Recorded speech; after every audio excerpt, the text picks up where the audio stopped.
Bon dia.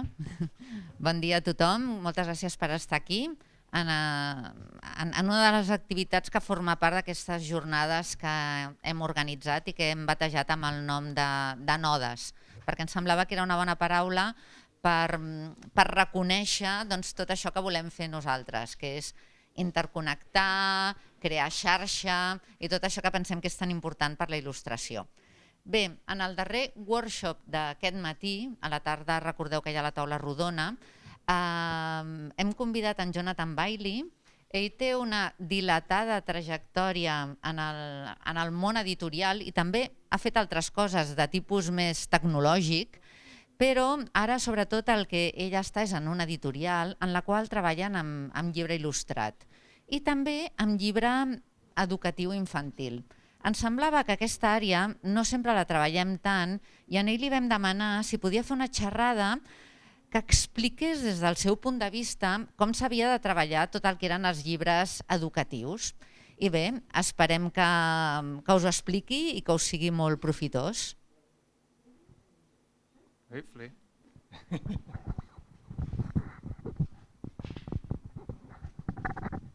Hello, everybody. It's very nice to be here. It's funny because I can kind of tell who can speak English and who can't by whether you've got your earphones in or not. And I'm going to try to speak a bit slowly because I know that some people can speak English, but I think in any language you tend to start speeding up. And so I will try to not speed up and keep things slow. Anyway, my name's Jonathan Bailey. I am a book publisher. I've been in publishing for about 25 years, that sort of thing. I used to work in magazine publishing in London, probably even 27 years ago. And then I moved into books about 20 years ago, that sort of thing. And I worked as what we call a book packager. I don't know if that term means much to you guys, but a book packager is we create books for publishers. So a publishing house, big publishing houses, will come to us and they will say, we want to do a book on ballet dancing, and then we will create that book for them for a fixed fee, and then hand the book to them, and that's it. So that's what I used to do.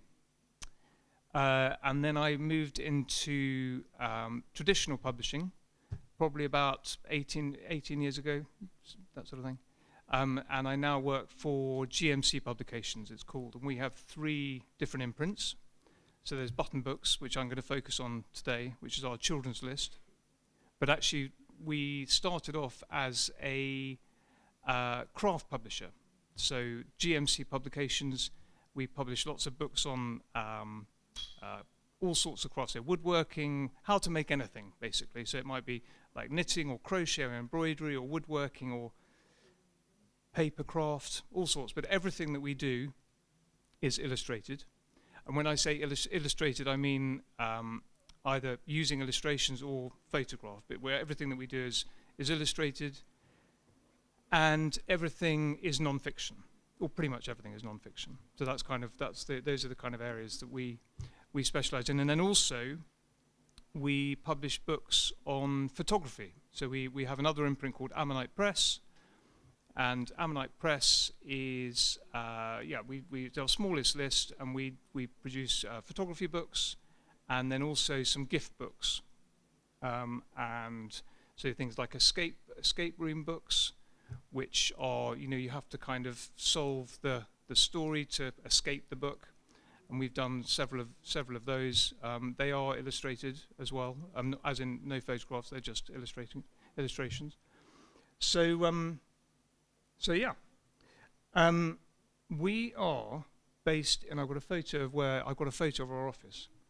I don't know if you can see that. Yeah. So that we are based in Lewes in East Sussex, which is near Brighton. Has anybody been to Brighton? Excellent.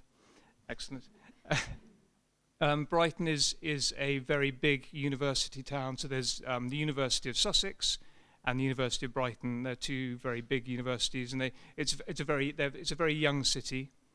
So it seems to attract lots of artists. But Lewes, which is where we are, is about 5 miles outside of Brighton. We're 1 hour from London. We're near the coast, and the bottom right-hand corner of the image is our office. Yeah, this is our office, and we have a castle. We have a castle. So that's us, and that's the south. It's called the South Downs, and we're quite near the sea, obviously, the ocean. So anyway, so it's a nice place to work. It's nice for if you're working in the creative world. It's a nice place to be, picturesque, but also it's close to London. Anyway, and also we have a few apartments that when we work with illustrators or authors, they can come and stay with us. And so Edouard Alteriba, I'm sorry, my pronunciation is very bad, but do you know Edouard Alteriba? Anyway, you'll see some of his books in a minute. He's a wonderful illustrator. I saw him yesterday, and he's a wonderful illustrator. We've done quite a few books with him. I know I'm now going too quick. I'll slow down. And he has come to stay with us several times, so that's a benefit of working with us. Anyway, so that's about me and about GMC and Button Books. So we started off by using Alan Gray's illustrations. I don't know if you know Alan Gray. He sadly died earlier this year. He was very old though, and he was a wonderful man. He did all of his illustrations in the 1960s and 1970s, and we created a lot of books using his artwork. I think we did over 40 products, mostly books, but then also we produced quite a few other sort of novelty items, which I'll show you in a sec. So these were just an example of 2 books that we did with his illustrations. Amazingly, when he was first doing his illustrations, they would photograph. He would do his artwork. They would photograph his artwork, and they quite often would just throw away the originals.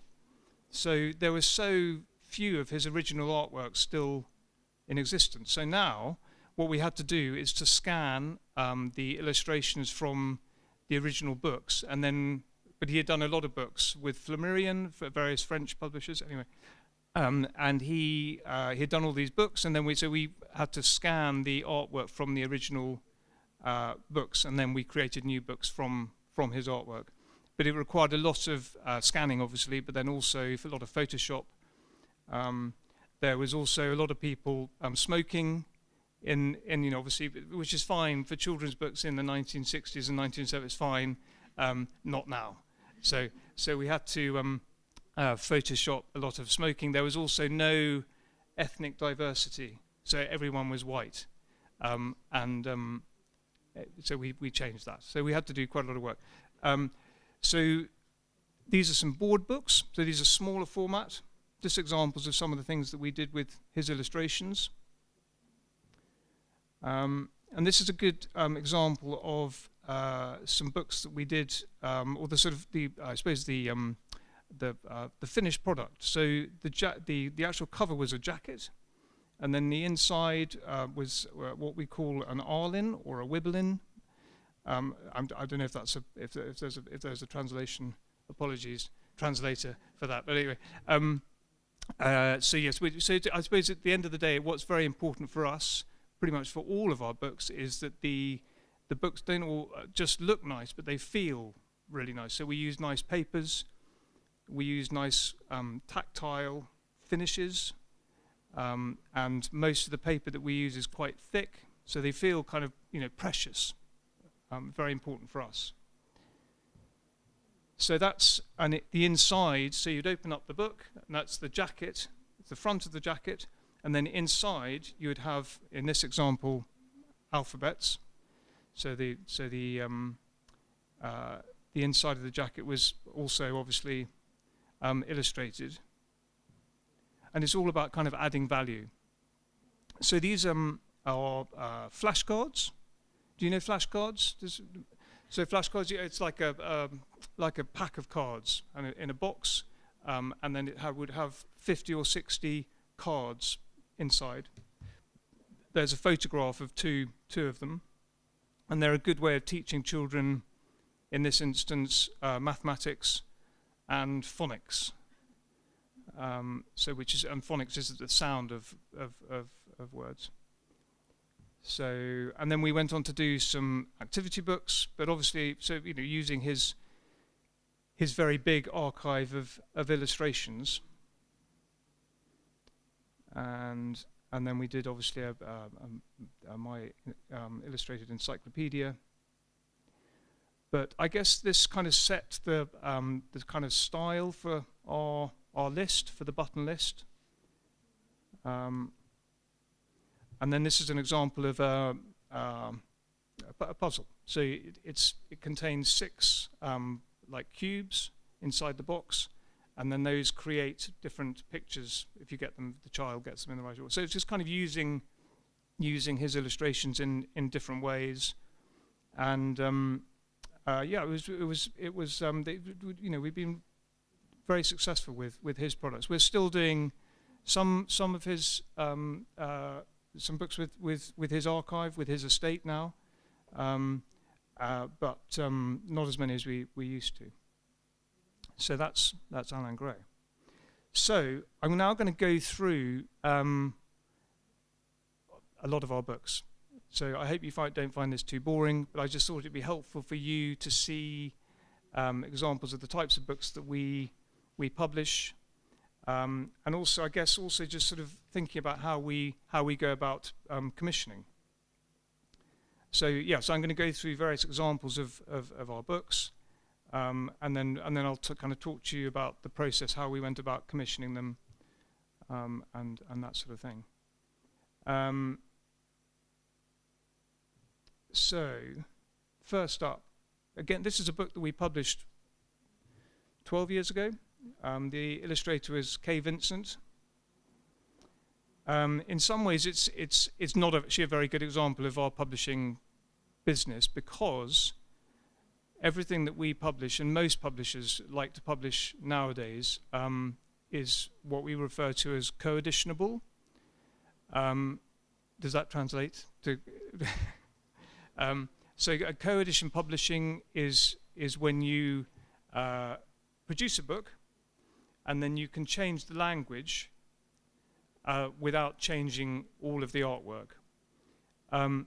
This book doesn't work in that model, because obviously it's an alphabet book, so it doesn't translate. But we decided to do it anyway, because we felt the illustrations were strong enough, and we could actually sell enough copies in America and in the UK and other English-speaking countries to warrant doing the book.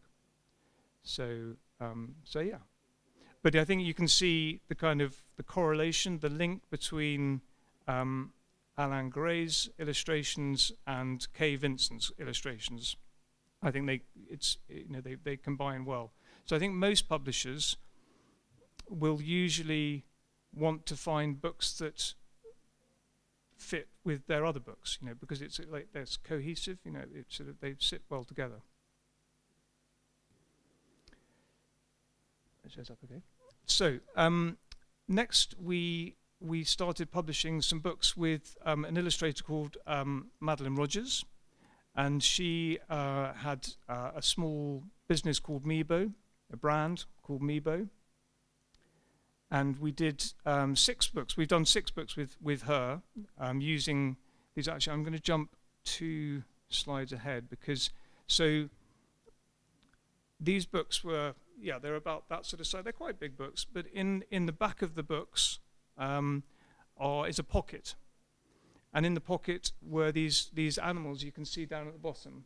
So you would pop the animals out, and then you would make the animals.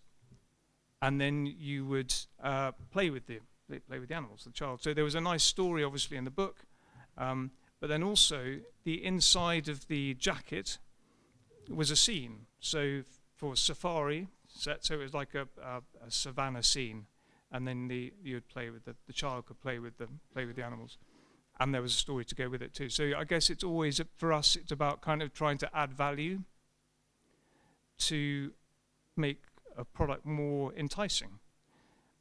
So that's, as a publisher, that's something we're always looking for, is ideas for books where you can kind of add value and find ways of making them more enticing. So we did the Polar Pack, the Jungle Crew, and the Safari set. And then we did Forest Folks, Sky Guys, and Marine Team. And they all had this pocket in the back. Annoyingly, I haven't got any spreads here, but anyway, they had a pocket in the back, and they looked great, and they feel really nice, which is, as I say, was really important for us. And then actually we went on and did some board books, so smaller format. These were that sort of size.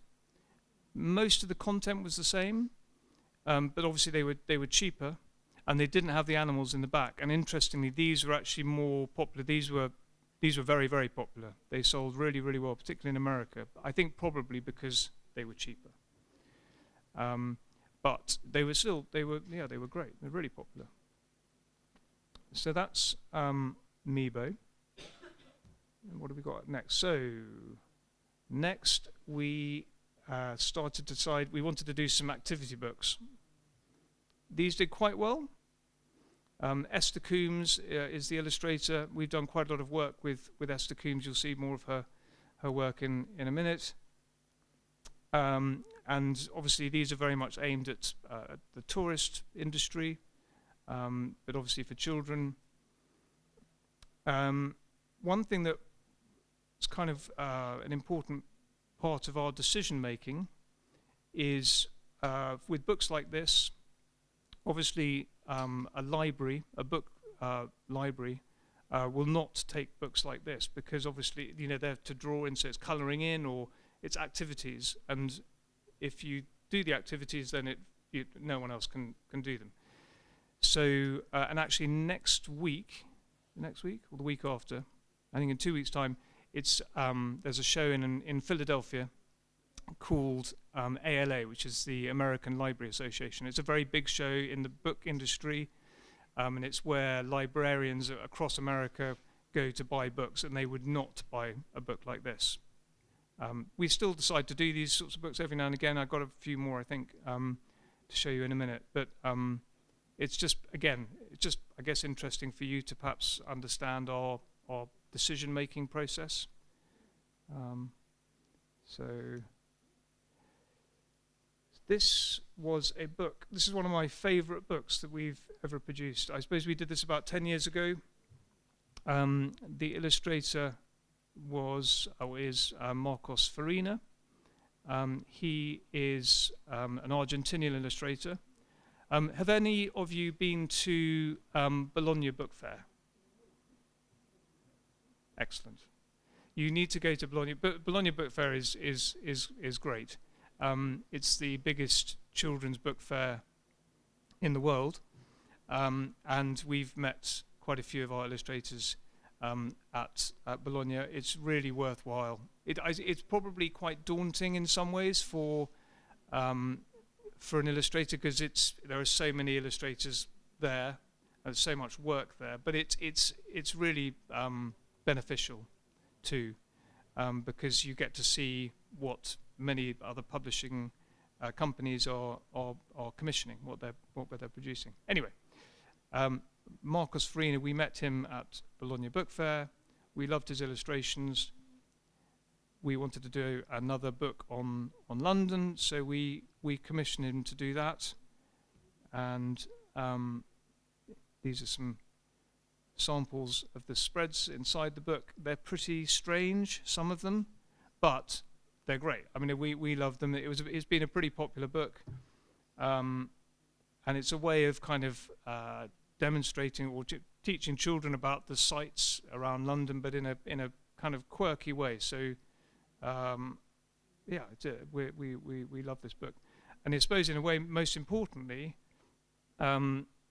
book buyers, so the people who will be buying books for shops or for museums or for art galleries, really like this book because it's just different. It stands out. It's a little bit different to other books on the market. Markos has gone on to do quite a few books with a company called Little Gestalten. I don't know if any of you have heard them, but they do. Gestalten are a very good publisher. They do very beautiful books, and anyway, he's gone to do quite a few books with them. So that's that book. Okay. So has anybody seen this book before? Okay. So this is the first book that we did with Eduard Alteriba and Shaddad, and we met him at Bologna Book Fair. This book is probably one of our best-selling books. It's for some reason I think I've only got two spreads from it, but it's a super popular book. Not completely sure what. I think the main reason is that it's a great title. The title's brilliant. I think people just thought the title was kind of amusing because it's such a complicated subject. But trying to do a children's book on quantum physics is like crazy. But I think people kind of bought into that, and then obviously there's quite a lot of talk still about quantum computing.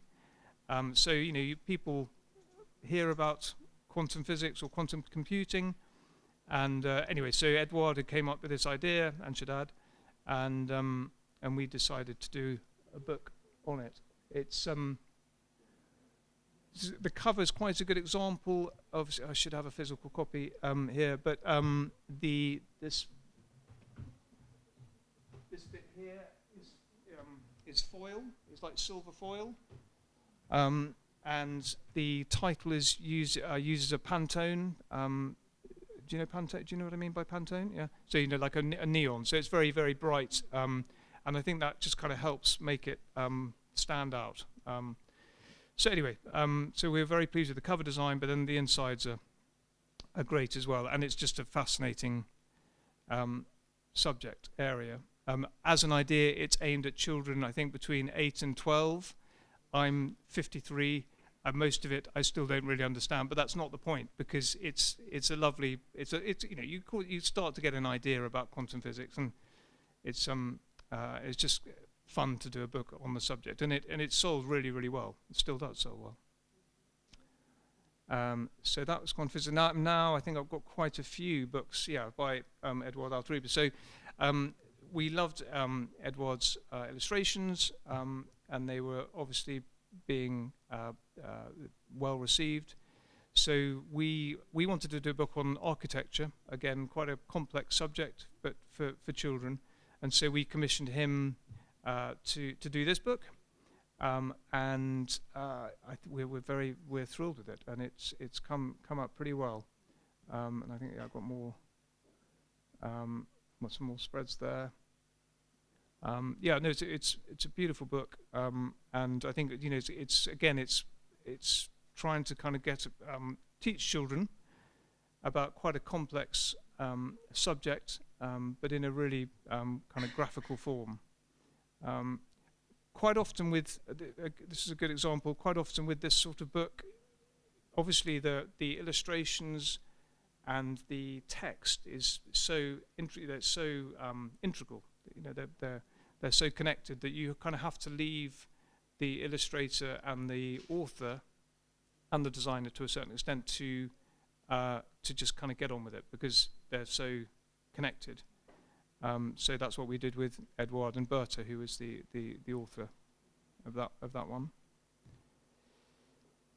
Another pretty complicated subject area, but this is the next book that we did with Eduard and Shaddad, a book on relativity. Again, a really complex subject area, but trying to teach children about relativity in illustrated form, and by and large, it's been pretty well received, and I think pretty successful. So we wanted to do a book on electricity, and we commissioned Edouard and then 2 authors to work with him to do this book on electricity or energy. And again, this book has done very well for us, and is a good example of a book that has translated into quite a few different languages for us. So one of the reasons that we will go to book fairs around the world will be to, I'm there to find ideas, to meet new illustrators or meet new authors, but we're also there to sell rights to our books. And we meet with publishers from all over the world, so there might be a Spanish publisher or an Italian publisher or a Korean publisher, and we will present our books to those publishers and look to sell the rights. And books like this, as you can see, most of the text is black.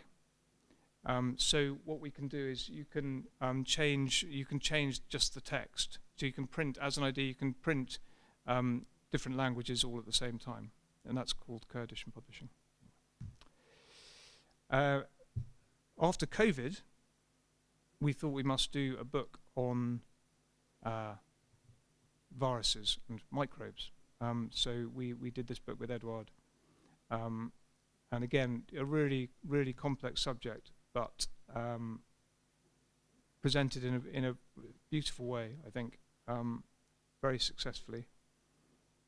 And obviously children had heard so much about COVID and the implications, so it seemed important to do a book on the subject. So we did this with Edouard, and very happy with the result. Not an Edouard book. So this was actually illustrated by somebody called Charlie Brandon King, and she is an English illustrator. We did this book, Discover Our Solar System. I guess it's a good example of using a different illustrator, but making sure that the style of the illustration sits well with our other books on our list. So we did this book. It's done okay. Something pretty different. So, saying that we do tend to try to avoid activity books, but this is an activity book. Mia Underwood is the illustrator. She is an English illustrator, but I think her mother is Scandinavian. Anyway, she has quite a kind of Scandinavian, Scandi kind of feel to her illustrations. We really liked her illustrations. I met her at Bologna Book Fair. So yeah, Bologna is a great place to go to find work. So this is actually a very big format. So it's one of the largest formats that we do. And actually also this book has stickers in it. One of the interesting things nowadays is, it's not a good thing, but because of the cost of printing books, we don't really do many sticker books anymore, or books with stickers in them, because it's just too expensive, particularly at very big formats like this. I guess that also combines with the fact that we're doing the book on a very nice thick paper. But it was a beautiful book, and again, teaching children about all sorts of things to do with writing and then making things. And we then did the Magical Underwater activity book, which is the follow-on, pretty much the same, but underwater, obviously. And it's really, really beautiful book. Lots of fun things for children to do. And then again, has so these are all stickers. That's a sheet of stickers. But then fun things to make as well. But it has a little bit of a correlation. I guess the style of the illustrations has a little bit of a correlation for us to the previous books that we've published. I think pretty much everything that we publish is quite flat and a little bit retro. And so I think you can kind of see that through pretty much all of the books that we we publish, which I guess is just influenced, going back to Alain Gray and his influence. Esther Coombs, again, so she did the London activity book and the New York activity book. We loved her work, and we wanted to do a book on kind of gardening for kids. And so we came up with this idea: plant, sow, make and grow, and commissioned her to do the illustrations. And yeah, and I think they look quite sort of like 1970s kind of style illustrations, quite flat, but quite a vibrant color palette. And I think yeah, that's just what appeals to us. And then those are some sample pages from within the book.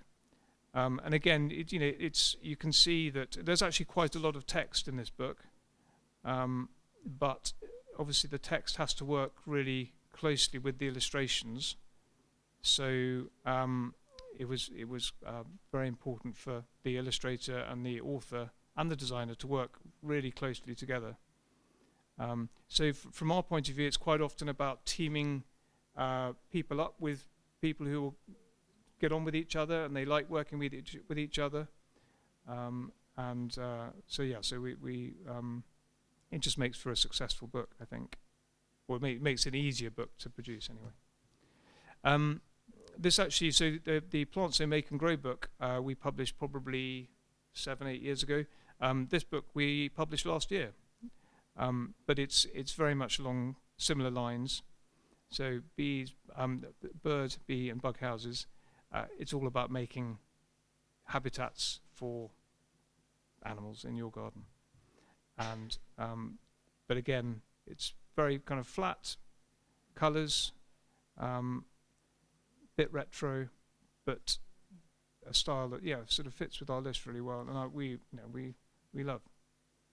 What do you guys think? Do you like this? What I'm showing you? Yeah. I say it's funny because I suppose I can only talk from my point of view. I mean, obviously I like all of what I'm showing you, but you might hate it. I don't know. Anyway, it's anyway. But yeah, so we publish what we. I think it's important to, like anything, you have to do what you enjoy doing or what appeals to you. So so that's birds, bees, and bug houses.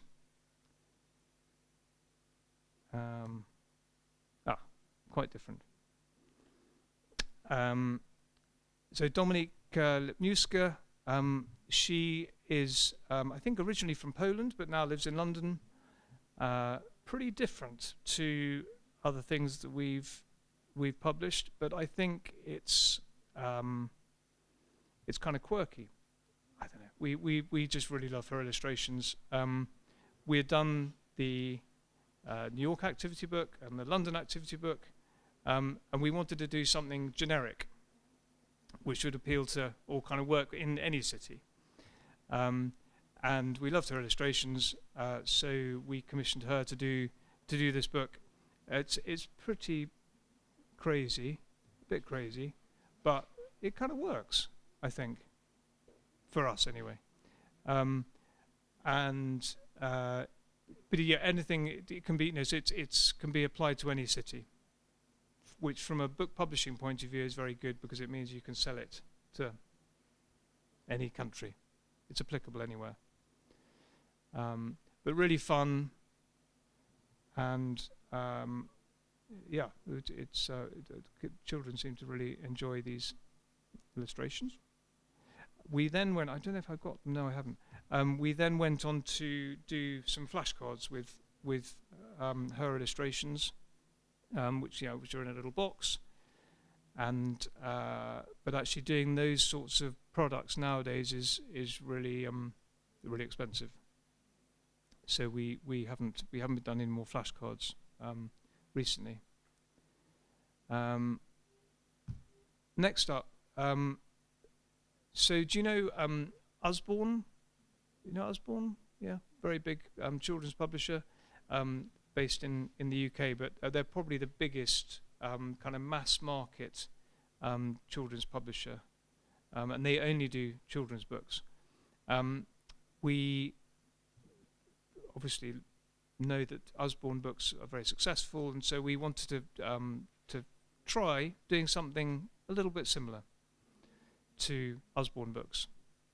And quite often in publishing, you have to kind of take some risks and experiment a little bit. So we kind of took a little bit of a departure from the books that we've been doing up until now, and we did these activity books. And and so we've done 3 of these 3, but actually I think we've done probably 8 in total, that sort of thing. And they have stickers in them, and lots of fun things for children to do, obviously, but don't work for libraries. But we took that risk, and they've been pretty popular. A few of them have reprinted. Quite often for publishers, we only actually make any money when we reprint a book. So for us, we can quite often just judge whether a book's been successful and whether it's reprinted. And a few of these are reprinted. Quite a few books don't reprint, and that's one of those things. So next up, there seemed to be a real trend in, I guess, probably 4 or 5 years, 6 years ago, perhaps, on doing books, on illustrated books on famous people. So we came up with this idea for Great Lives in Graphics, and we have actually done, I think, 18 of these now. We're not doing any more. We've kind of, I haven't run out of famous people, but we've run out of famous people who we feel we can, because it's expensive doing books. So anyway, we're not going to do any more at the moment. But it's all about, does infographics translate? Yeah, okay. So based around infographics. And this is Frida Kahlo. So getting information across about, in this case, Frida Kahlo, using her illustrations, or not her illustrations, sorry, illustrations about her, and there's a timeline, and yeah, it's just a fun sort of layout. Very fun books to do as well. So yeah, that's the Great Lives series. And then, so this is something again a little bit different. This book sold jolly well. I think we produced it just after the pandemic. There was quite a lot of talk about self-help books. So we did this book. Interestingly, Danielle Brown, so 2 authors. Danielle Brown is a Paralympian archer. And Nathan Kai, when he wrote this book, he was 10 years old. Well, when he co-wrote this book, he was 10 years old. So they met. She was doing a talk in London to a group. It's in the UK. It's called Mensa. It's for very bright children with very high IQs. And she was doing a talk there. And then at the end of the talk, he approached her and said, "Would you like to write a self-help book extraordinary?" And then they came to London Book Fair, and we got talking, and it's just a fascinating story. And so they wrote this book, and then we commissioned an illustrator called Joanna Kerr to do these illustrations. Again, I think they work well with the other illustrations in our books, but this is a kind of, I suppose, an instance where the text is kind of more important than the illustration, and so we use these as kind of spot illustrations. So it's the kind of text leads the design rather than the other way around, perhaps. But it's a really good book, and we did a paperback edition of it as well, which is quite unusual for us. And yeah, and also I suppose from our point of view, they were very easy to, they were very marketable. So people were fascinated by their story. She was a Paralympian. He was a young boy, very bright boy. And so it's an interesting story. So they managed to get quite a lot of publicity, which is great. It helps us, helps sell books, which is obviously ultimately what we're all trying to do. So yeah. Next, we decided to do some kids' cookbooks. So this is again Esther Coombs, who you've seen her work already. These are quite large. There's a publisher called Hamlin, and I don't think actually they're going anymore, but Hamlin produced some children's cookbooks in the 1960s and 1970s, and actually the covers were horrible. But the covers were kind of they were sort of photographs and some illustrations, but they weren't very nice. But the insides were great, and we loved the style of the illustrations and how the books were put together. So we decided to do some books along similar lines. And I've got some spreads. So this was our first go at doing children's cookbooks, or cookbooks actually, full stop.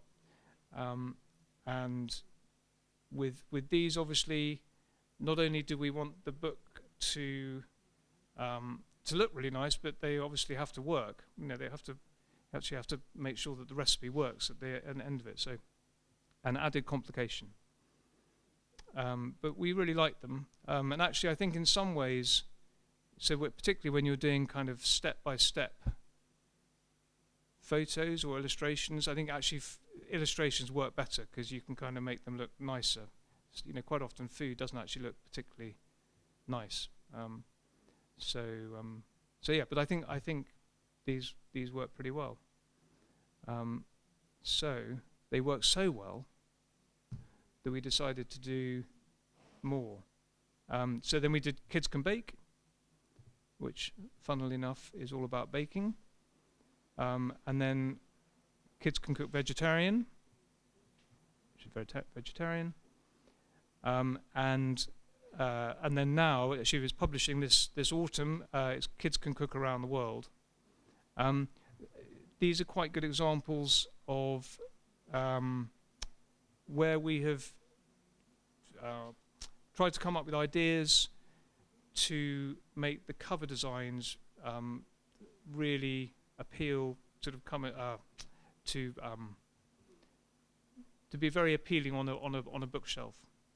So the Kids Can Bake cover, obviously you can't see it here, but it has two different foils. So it's a CMYK, cyan, magenta, yellow, black, but then two foils as well, which so it kind of it shines. And these are all hardback, and they're all Arlin or Wiblin, which is does that mean anything to you, Arlin, Wiblin? Something, it's, it has a texture. The paper has it has a texture. The Kids Can Cook Vegetarian cover is the green is a neon Pantone, so it's very, very bright. Yeah, actually it's not. I mean, it's quite a good representation. But yeah, so it's very, very bright.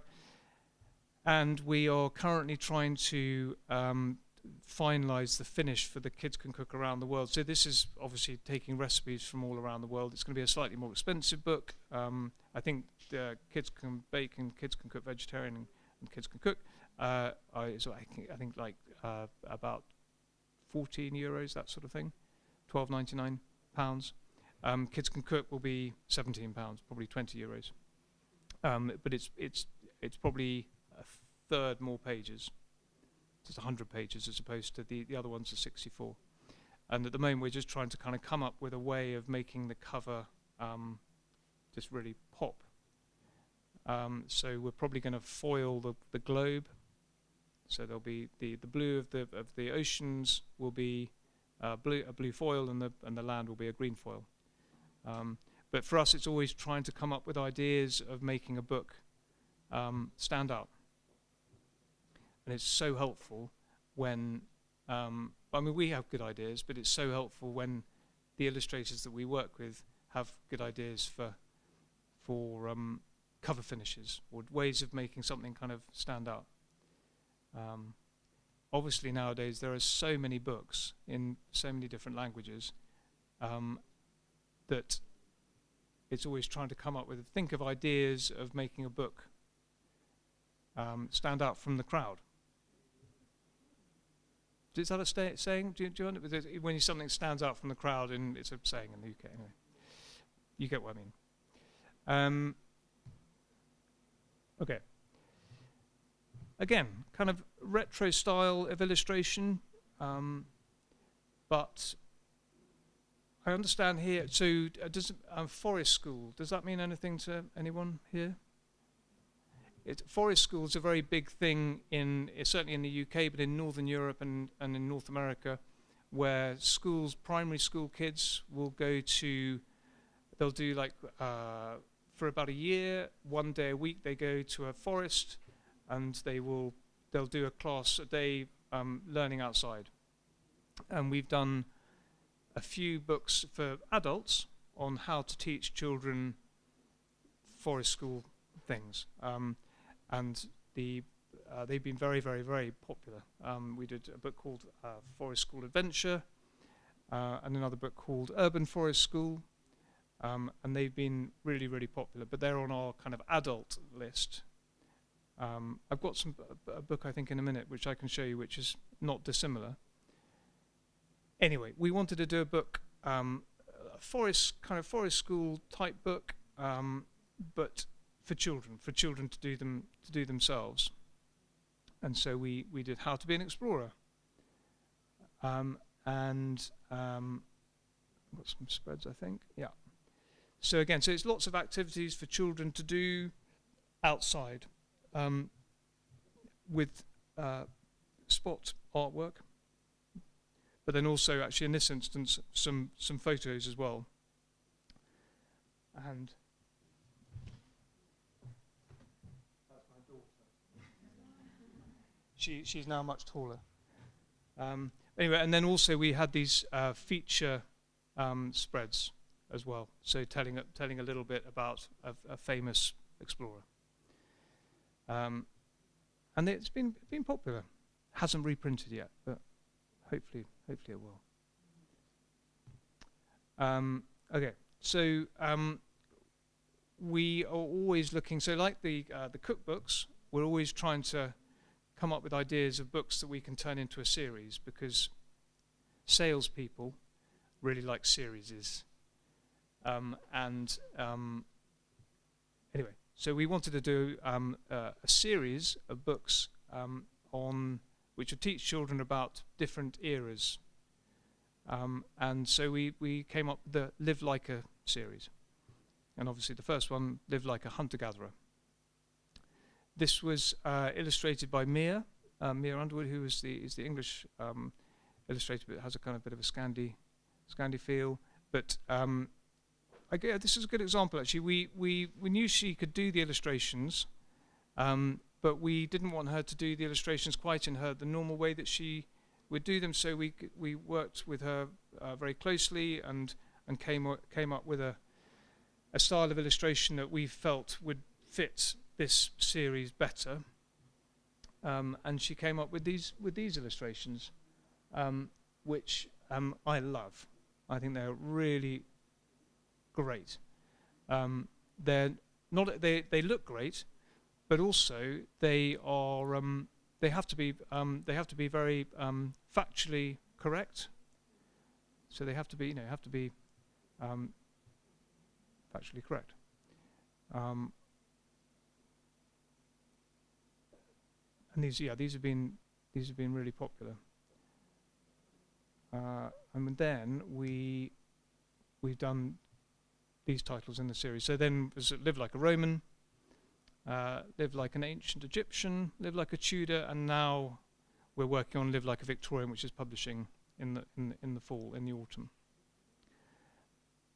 This is quite a good example of where. So Mia did a couple of them. She did Hunter-Gatherer, and then she illustrated the Tudor book. but just because of other stuff that she had on, we had to find other illustrators to work on some of the other books. And obviously, when you're working on a series, the illustrations have to work really closely, or they have to work together as a series. So the other illustrators that we commissioned, so there's Ruth Hickson and can't read his name. Wesley, he's a new illustrator. But so they're illustrators that obviously need to match the style, and I think they've done a great job.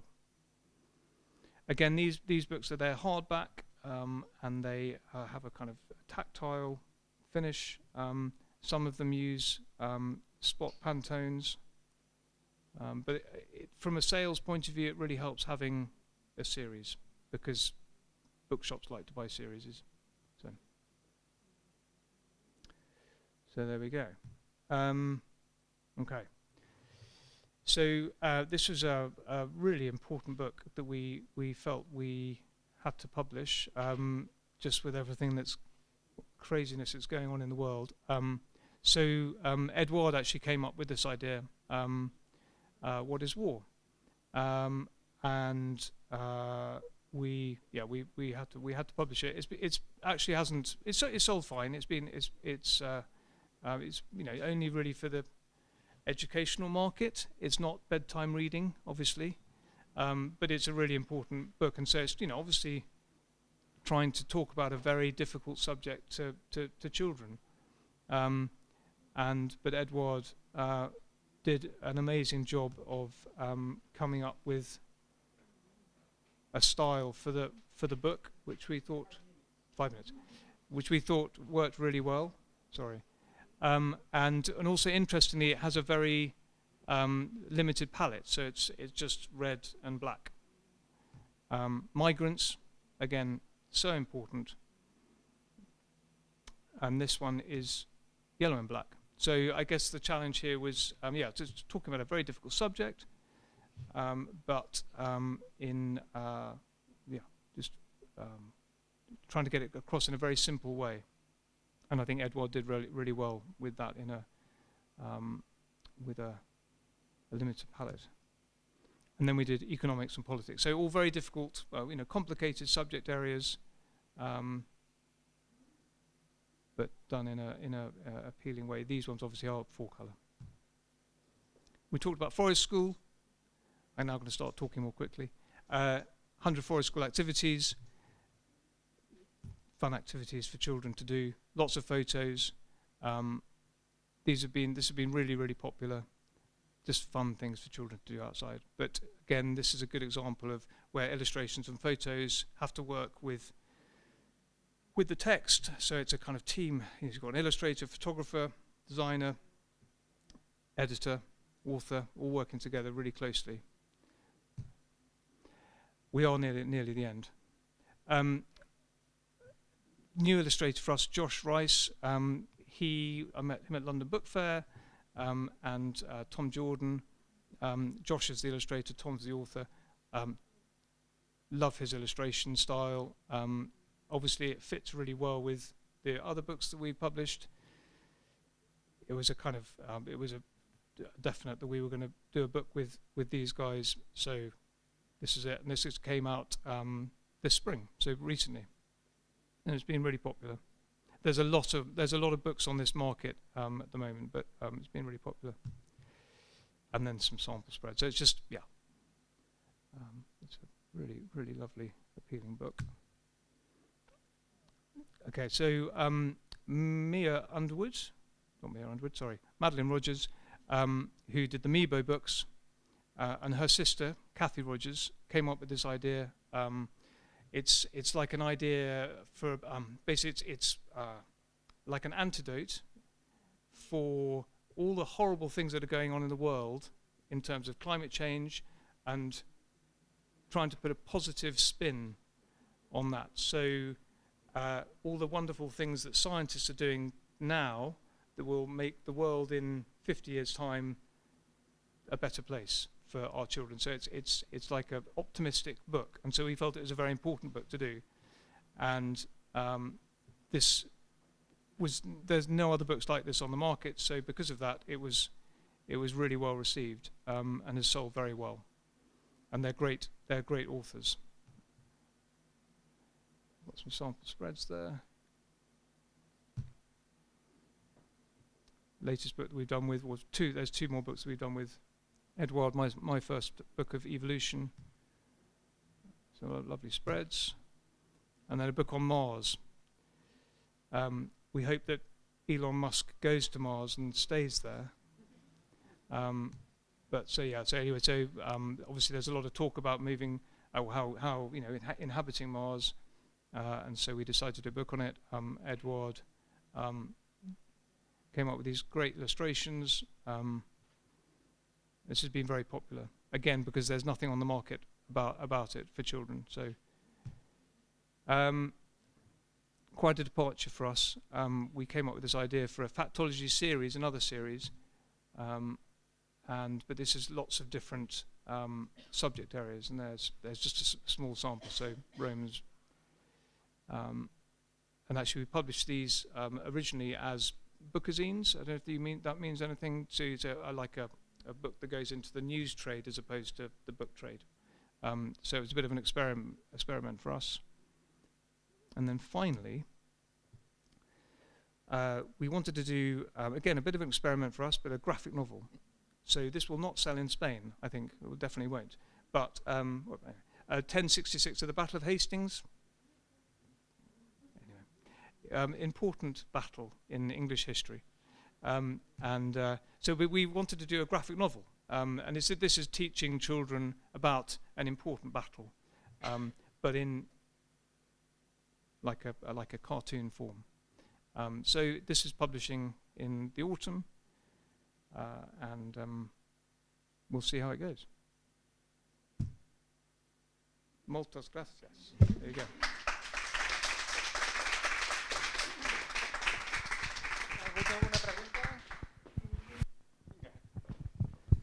I don't know if I will know how to say that in English, but if an illustrator, for example, has a non-fiction idea, and how you make sure that idea, for example, for a subject like science or nature or history is true. What if there's no a professional about that subject that appears on the book? You know what? For example, a book for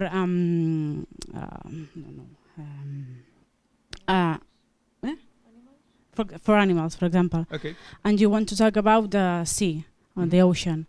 How to make sure that the information that you are putting on the book is true, based on science, without a professional that... Yeah, well, no, we very often will have to, pretty much for all of our books, we'll have to employ experts to check. So the recipe books, the cookbooks, for example, they're all recipe tested. So we have to, and actually quite often we'll get several people to test each recipe because, just to make sure. Everything has to be, it's very important, particularly for kids' books. It has to be right. And it's particularly difficult when you're commissioning books on really complex areas. But so like the historical books, so the 1066 book, that battle book, we had to employ some history teachers, and we employed two different to check. With things like quantum physics, there's in some of it there's no right answer. Different professors will have different takes on it. So we have to as best we can fact check. Yeah. Does that answer your question? Yeah. Okay. No worries. Hi.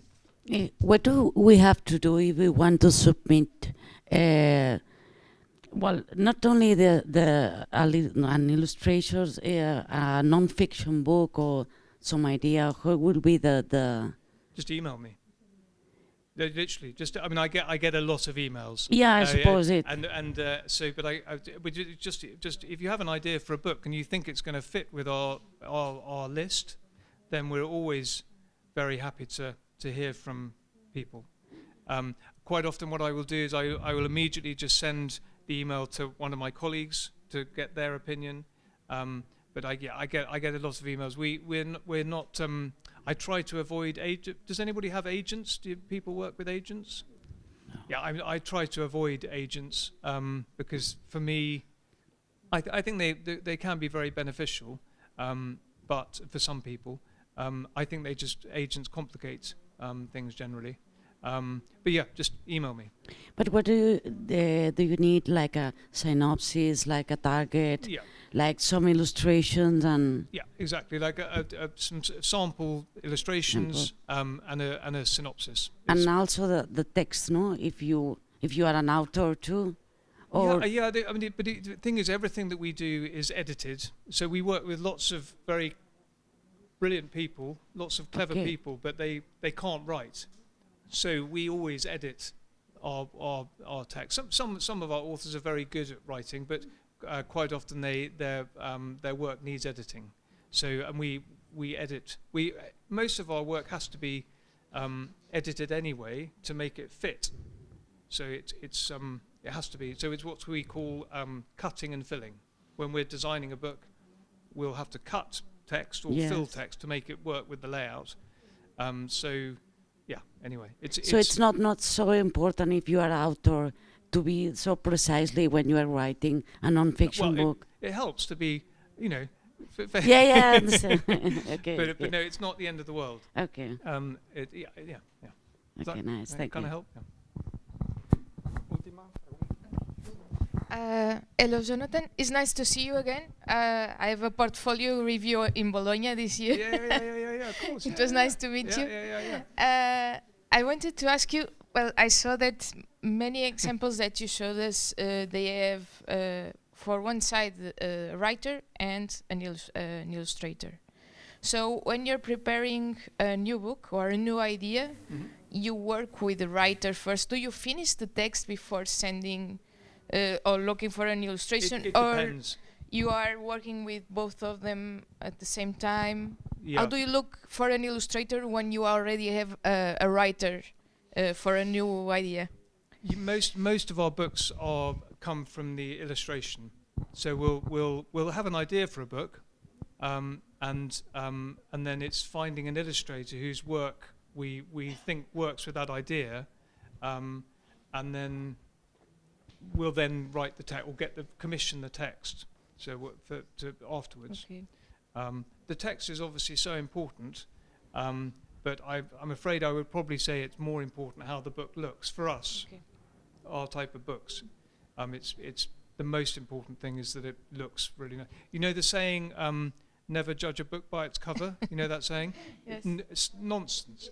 It's not true. It's completely the opposite. You always judge the book by its cover because the cover is what people. It's the first thing that people see. I mean, it's if you're publishing novels, fiction, then that's fine. But for art, for children's books, very graphical books, the covers is so important. So there's a possibility if I tell you, look, I have an idea to do an insect book, but I don't know how to write it because I do the illustration, but I don't know what to say or how to do the narrative. You could find a writer to do it. Always, yeah. We work with lots of authors who the rude way of referring to them is hacks, which I don't know if that. No, sorry. It's not rude, but it's a bit derogatory. The term, but it's somebody who can write about anything, but they're not an expert on anything, but they can write about anything with research, and it's a great skill, but so quite often we'll find we'll have an idea for a book, we need text for that book, but then we will find somebody who's not an expert on that subject area, but they can research it. Obviously, if it's more academic, then we'll try to find somebody who is an expert in that field. Great. Okay. Okay.